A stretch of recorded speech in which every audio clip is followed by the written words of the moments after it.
kids, welcome back to another episode of the Manson Brothers Show. Who came up with that name, by the way? I don't know. I think it was kind of a given. Low budget, right? We couldn't afford a better name. No, that's all we got, the Manson Brothers Show. This week, in addition to talking about the rejects that run this show, we are talking about what I consider to be Rob Zombie's best movie. I'd agree. The Devil's Rejects. Absolutely. We'll be right back.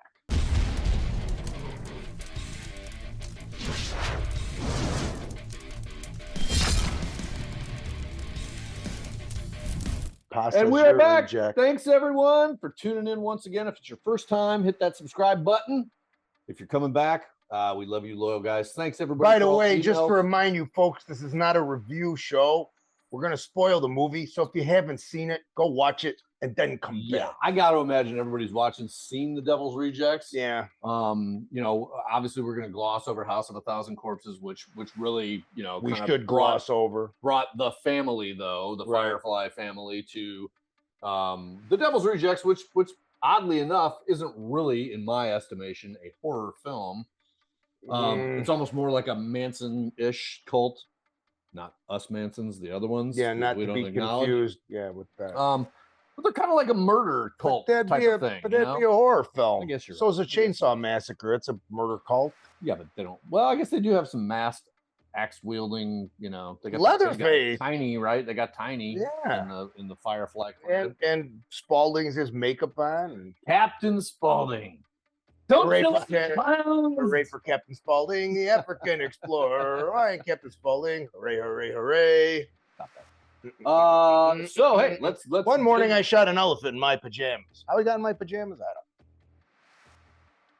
That's why you're not allowed to have nice things like a YouTube show. Well, here's the thing. So get it for the Firefly family, for those of you who don't know, and I'm sure you already do, they're all named after characters, Groucho Marx characters from Marx Brothers movies. And if you're a big Marx Brothers fan like I am, it's pretty cool. So let me get that out. I don't care about the Marx Brothers, and I still think it's pretty cool. Yeah. Let's talk about the cast of characters. You should care about not only the cast of characters in the movie, but the characters who play the characters in the movie. Yeah, some close friends of ours. Yeah, well, we've got some good friends in the film. The rest of the cast is outstanding. Stellar. From top to bottom. Well, you know, Rob Zombie, much like Quentin Tarantino, and not to compare the two because there's not much to compare, but he likes to use actors the same way Tarantino does. Yeah. These like sort of actors that are genre actors, right? Absolutely. Would you say? Does it with Jeff Phillips all the time? Yeah, absolutely. Does it with Lou Temple? Jeff Phillips, Lou Temple, great good friend of ours, Lou Temple. I think the other thing that he's really cool about him is he brings back nostalgic people that you remember from TV shows. Priscilla Barnes. Yeah, exactly. That was in Three's Company. Deborah Van Valkenburg from Close for Comfort and the Warriors. Yeah, but Jeffrey. Oh man, Jeffrey. Oh man, what's from the Clint Eastwood movie? Jeffrey Lewis. Yeah, he's in there. Well, if in some other films he brings back Freddie Boom Boom Washington from. Did he really? Yes. Absolutely. Oh man, I think it's 31 that he brings him back. Oh, that's pretty cool. So yeah, he's super cool about, I think, bringing nostalgia, which I would guess honestly, Rob Zombie's probably a lot like us in that he appreciates the old stuff. Well, that's why I like this movie. There's a reason that I really like this film. It's really not my cup of tea in terms of, you know, the type of movie that it is. But I really liked it from the get-go because it reminded me, and I know this was deliberate on the part of Rob Zombie, he wanted it to look like an early 70s road cult film. Right? And he hit it on the head. And it's shot he nailed magically. It. Yeah, again, he filmed this on 16 millimeter film and blew it up to 35 millimeters so it'd have that grainy early 70s look. And it looks super awesome. And it looks awesome. And the way that it's paced and the lack of, there's scenes where there's lack of music, which adds to the realism of it. But man, really, one thing I do love about Rob Zombie, when he puts the music in there. Oh, it's well placed. Perfect. Yeah, like the beginning with the Midnight Rambler. I hate to skip to the end where they're playing Freebird when they're gunning down the road. Yeah, maybe it's possibly the best use of Freebird. But so great. If you House of a Thousand Corpses and this, to compare the two films, they're two completely different movies. House of a Thousand Corpses is straight up horror film. No. And it's filmed in a typical horror film fashion. This movie is totally different. It's a badass. It's a sequel in character name only, I think. Agreed. And it has so many good. Man, we just went down the list of actors. I mean, a big one, William Forsythe, a good friend of ours, maybe playing the biggest badass sheriff that ever was. I think that's one of the things that makes this movie work so well, is that it's just a straight up revenge movie. Yeah, you know, at its heart, and you can tell that this guy wants revenge for his right. brother, Where it's like the bad guys are doing bad things, but they're being pursued by an even badder bunch of guys. Exactly. It reminded me of kind of a lot of like the Wild Bunch and a lot of these films that had, no matter what I really love is the scene. So we had Diamond Dallas Page and Danny Trejo playing the Two from Hell or whatever it is. They call themselves. And it shows you when they get a hold of the Bill Moseley character Otis and they beat the shit out of him. It's like that part was great because you want to see Bill Moseley get the shit beat out of him. Bill, you did a phenomenal job in by the way. Bill Moseley, and he says he's at one point in time when he's going to bash Lou Temple's head in, I am the devil and I have come to do the devil's work. Well, that's taken like, from, and where's that line taken from? Charles? No. Charles Tex Watson supposedly said that at the Tate murders. And he said, I'm here to do the devil's. Well, let me tell you, he pulls it off. And like you said, when Diamond Dallas Page is beating the living shit out of him and chucks him through the window. Yeah, it's awesome. It's like, this is awesome. It goes to show you, no matter how bad you think you are, there's somebody better than you right around the corner. Not that ever happened to me several times. And DDP looks like a badass in this movie. Sure does, Big man. time, and man. Danny Trejo, too. They couldn't have picked two better guys. They were great dudes. They were great. I like also that you get to know the characters, though. It's like, so in the first movie, they don't really do a lot with them. But in this one, you really get this weird interplay, you know, where they're all talking about ice cream and everything else, stuff that you wouldn't, but it really gives you an insight to the characters. I think that's one of the coolest it's parts. Endearing. They actually act like a family when they're together. That's why I liked it. He took his time. It's really well written, and it's got all kinds of goofy characters like Charlie Altamont, who is, you know, Ken Foray plays Charlie Altamont, and the great Michael Berryman, who doesn't get enough credit, and the guy is awesome from The Hills Have Eyes. And you know, I think Ken Deadly Blessings on off, and Ken Foray's awesome. He's so good. Talking about we find that chicken. Oh, fuck that chicken! I mean, it's got, and the funny thing, it's such a horrifying movie, but there's so many funny moments to it. I know. And there's here's the other thing I love though to pull back from the funny moments is Bill's character, Will's character. You see the revenge and the religious justification that he puts to it every time he's kind of cutting a promo in the mirror, right? He's avenging his brother. And that leads us to this week's wrestling term of the week. It's what? I don't know. What is it? Promo. Jesus Christ. Pay attention. Somebody start the thing. Cut a promo. Tell them what a promo is. A promo is where you have to go in front of the microphone and talk shit about your match and about your character and about how great you think you are. What would most people call it? An interview, right? Yeah, an interview. In the wrestling business, we call it cutting a promo. If you and I were out one night and disagreed about something, right? And I decided to admonish you in front of a whole bunch of people. Yeah, that's also considered cutting a promo. That's right. You're cutting a promo. So in the wrestling business, to have the trifecta of talent would be that you have the physicality to do it. You're really a good hand in the ring, and you can talk. And that's cutting a promo or talking in the ring, and you're interacting with the audience. It's all those things that get you over. Get you over. And that's another term we'll cover in another. I think we may have done that one already, but if not, we'll do it later. Not today. So, cutting a promo, this week's wrestling word of the week. And now back to our regularly scheduled programming. Let's talk more about. Yeah. So, what's your favorite part in this movie? I love the parts where, going back to Will again, where he's cutting the promos in the mirror to himself when he's getting ready to go in, and he knows this is going to be like the last standoff, right? Yeah. And he's just, and you know, to take it a step further, it's when he's shanking the mom and he's telling her right in her face. It's his parts. I mean, his parts, I think, bring so much to the film. But there's a million great parts in this movie. Yeah, I think I have two. I love the scene with Paige and Trejo where they go in. Yeah, I don't remember what song they're playing at the time, but it's also perfect for it.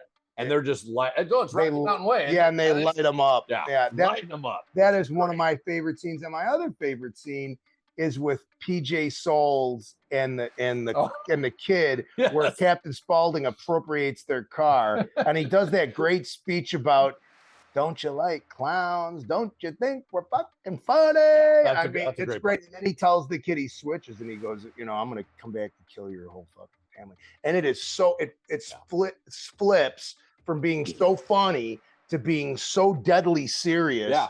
And it was really, I mean, I really think it was a moment of genius for Rob Zombie. I really do. Yeah, and I don't think many people would look at Sid Haig and say what a great actor he is, but in this movie, he really was good. I mean, some actors are great actors, but they don't get the parts that allow them to show how great of actors they really are. I also thought, and this is a big reach, that Rob Zombie's wife, I thought this was her best role up until a lot of people talk crap about her, not being a very good actress, and maybe she isn't. But I'll tell you what, she plays this part. I don't know her, but I get the feeling that she tries really hard. So you got to give her credit. And let me tell you, folks, it ain't easy. Okay, it's not easy. And she's pretty hot, so she pulls off the role. Yeah, I thought she was really good in this. It was definitely her best performance. Well, again, I think those are all the things that go together. And like you, I'm not a huge Rob Zombie, fan. I've seen all of his stuff. Yeah, I have think too. There's parts of it that he's super talented at. Yeah, but parts of it where Walt Goggins takes it in the head. Yeah, that's a genius scene. I mean, it's so great. What I like about it, he doesn't pull any punches. Right. I like that. It's like when you think he's going to do something typical, he doesn't. I think this goes for good directors. I mean, look, we saw it here. I mean, when you've got a director that knows people and can get the right people around a couple of morons, it helps the project. And I think Rob Zombie, we ain't kidding. I think he can pull in very good actors, and I think all those things led to this being his best project. And they put the right actors in the right roles too. Sure. Like if you mean Forsythe Van. I couldn't see him doing any other. I mean, he could play anything, but that was the best role. I couldn't see anybody else playing that No. role. Obviously, I'm sure someone could have done it. Yeah, but he's so great as the revenge-seeking, lawman. And I think the thing has such a grit to it. Yeah. Like it's not. I like movies that are like that. That will when I'm watching this thing, I believe in those characters. Like I believe these people are really doing this stuff. It's not cartoonish. It's not presented to you in a tongue-in-cheek way, right? Yeah. Well, it's presented to you as a biopic almost. I actually think that's one of the coolest parts about this movie versus his other ones. And yes, it still has, the goofily named liquor store and things like that. Yeah, I mean, but that's fun. Those are nice breakup parts, though. But it doesn't have any of the ridiculous caricature characters. Yeah, it's not cartoony. Right.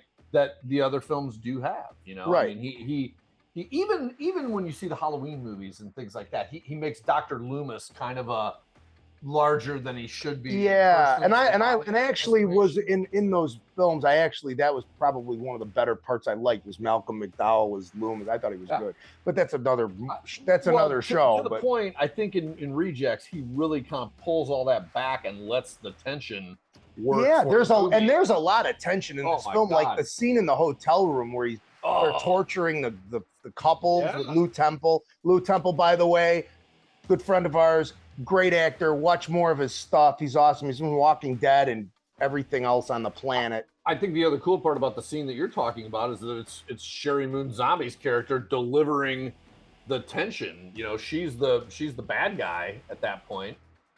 Wait a minute. I just got a text from Forsythe. Where's my $50?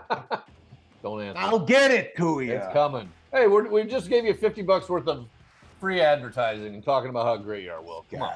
You guys miss a trick. Anyway. Don't forget those gym shorts at the next flashback. Anyway. Yes. I like he creates a lot of tension.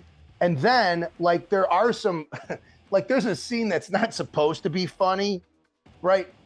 Where the chick runs out. Oh, yeah. Yeah, right. It's not supposed to be. It's actually very horrifying. Yes. But it's very. She runs screaming as she's escaped, and then gets nailed by a truck.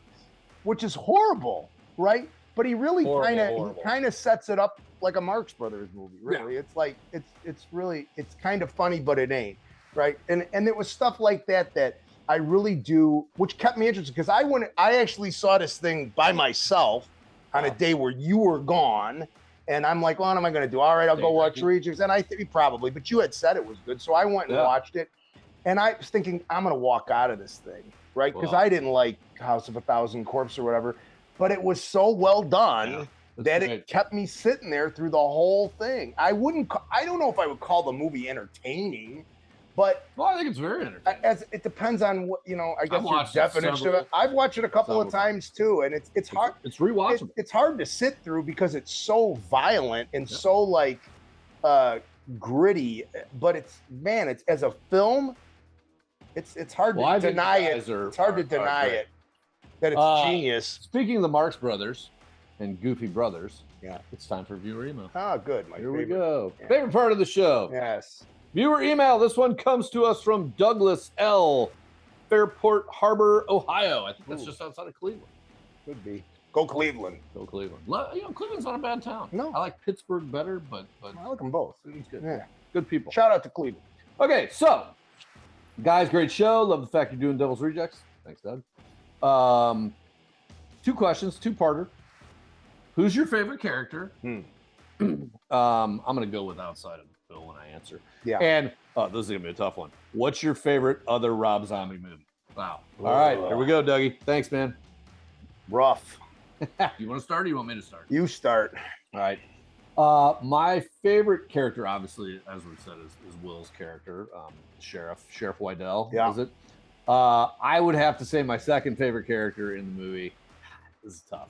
I do like Captain Spaulding, but I'm going to go with Ken Foray's character. I just enjoyed Charlie how irreverent he played as kind of the Ken, the pimp, and Ken is larger than life.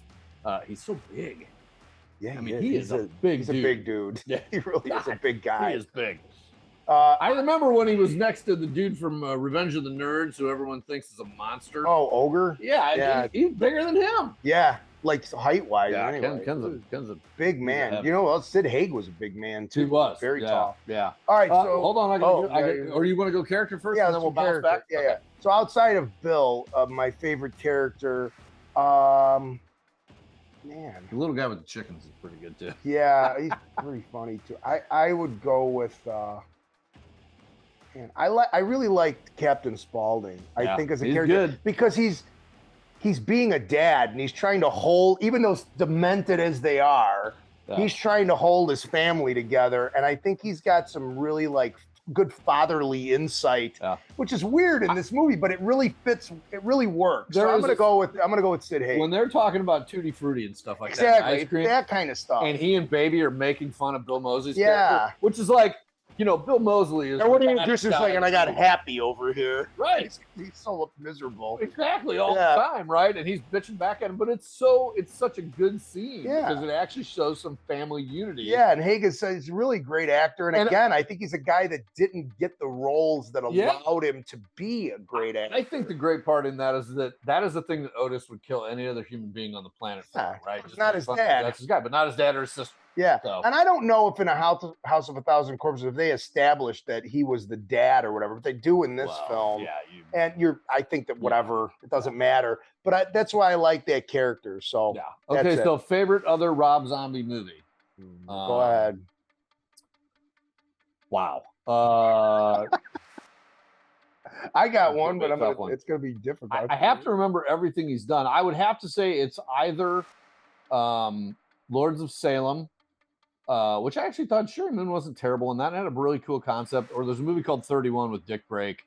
And Dick Brake's actually in everything. And he's a pretty nice guy. He's in the Munsters. Yeah, is he? Yeah, he's in the Munsters. And he's Dick Brake. So I'm gonna go with I'll go with 31. I hated that. So it was entertaining. I don't know. And Freddie Washington or Boom Boom Washington was. I didn't know that, but I think if I had to, I like. You hate every movie, so we can't go by. Yeah, that's true. Lords of Salem was, I thought, outside of Rejects was pretty good, but probably the Munsters. I know people are going to throw fruit at me for I'm going to tell you, oddly entertaining. I thought it was a departure for it. There was too, half of me that was cringing throughout the whole thing, and the other half of me was like, I'm still watching. I admired it because it was such a pullback from everything else he's done. And they incorporate like Nosferatu into it. And they have all these other kind of characters. Look, I enjoyed it. And I thought Daniel Roebuck was really good as Grandpa. Yeah. And by the way, Grandpa's one of the greatest TV characters in the history of television. Agreed. Yeah, I know. I did Munsters for sure. And if not, Lords of Salem. Yeah, Grandpa's up there with that's it. John Amos. What was your, if you were going to do... By the way, Doug, thanks again for the question. Keep those cards and letters coming. We love them. Here's what part of Devil's Rejects didn't you like? Like if there's a part you would change. Well, I can 1,000,000%. The one part I would change would be the end. Well, not the end per se, but when he's choking out Sherry Moon Zombie, when Bill is, and Tiny, kind of the grotesque, winds up snapping his neck. Yeah. Only because to me, and again, this maybe takes away from the horror element, I thought that was the one supernatural thing that had gone on throughout the entire movie. Now the rest of it was just, these are just bad mother effers.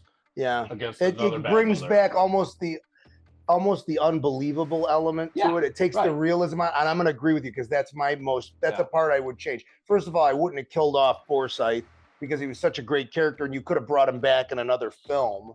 Yeah, but I think the point is that. But I wouldn't have brought the Tiny character back at all. And look, if you're going to sucker punch somebody and sneak up behind them, right? You don't need a guy who's 7'8" and 400 pounds. You could have been anybody. Could have been a girl. Yeah, whatever. That would have actually been more interesting. One of the hookers would have gotten him. That would have been more interesting. Yeah, that would have been the part I would have changed. But a really good, solid film, definitely Zombies best. Yep.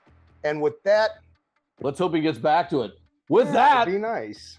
Time to take it home. Yeah, should we pay some bills? One day we got to use that line. Hey, let's see what we do. This is how we pay bills. We sell these things. The Manson Brothers Midnight Zombie Massacre, available on Blu-ray and DVD off Amazon.com or off MansonBrothers.com, where you can also get this. You can get T-shirts, what I'm wearing, and this has a funny saying on the back. We got 2 of them. We got some awesome hats. We got these die-cast Lionel cars, which are really limited edition, by the way. Actually ran in a race, not this car, a real car. It's in the NASCAR Hall of Fame. We've got autographed pictures, which we'll autograph for you. That's the name. Right. We'll autograph anything. We'll autograph your ass. We don't care. Drop us a line. Hit like, hit subscribe on our show here called the Manson Brothers Show because we couldn't afford another name. Nope. And please tell your friends and come back. Subscribe to the Arrow on the Head Show network as well. Yeah. Check out the rest of the shows in the family. Don't be a douchebag. Most particularly ours. You know what? And I'll finish with, it's nice to be important, but it's more important to be nice. Until next week. See you later, shitty pants.